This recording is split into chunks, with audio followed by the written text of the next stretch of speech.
अंबड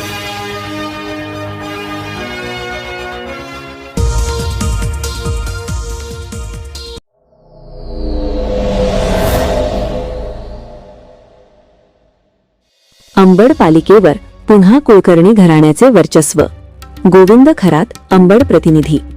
अंबड नगर परिषदेच्या अध्यक्षपदाच्या लढतीत अपेक्षेप्रमाणे भाजपच्या उमेदवार सौ देवयानी केदार कुलकर्णी यांनी महाविकास आघाडीच्या उमेदवाराचा तब्बल 5907 मतांनी पराभव करत दणदणीत विजय मिळवला आहे. या विजयासह अंबड पालिकेवर पुन्हा एकदा कुलकर्णी परिवाराचे निर्विवाद वर्चस्व प्रस्थापित झाले आहे. विशेष बाब म्हणजे गेल्या अनेक दशकांपासून काँग्रेसशी जोडले गेलेले कुलकर्णी कुटुंब यावेळी पहिल्यांदाच भाजपच्या झेंड्याखाली निवडणुकीच्या मैदानात उतरले आणि पहिल्याच प्रयत्नात बाजी मारली. या विजयामागे कुलकर्णी परिवारातील युवा नेतृत्व असलेले भाजपचे धुरंधर केदार कुलकर्णी यांची रणनीती, जनसंपर्क आणि अथक मेहनत निर्णायक ठरली.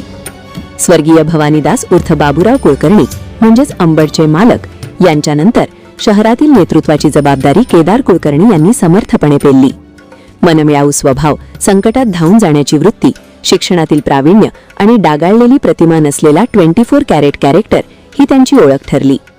त्यामुळेच भाजपने नगराध्यक्षपदासाठी केलेली त्यांची निवड ही अर्धी लढत जिंकणारी ठरली होती. आज सौ देवयानी कुलकर्णी नगराध्यक्ष झाल्याने महिलांच्या प्रश्नांना अधिक प्राधान्य मिळेल, तसेच स्वच्छ व सुंदर अंबड ही संकल्पना प्रत्यक्षात उतरेल असा विश्वास नागरिकांमध्ये व्यक्त होत आहे.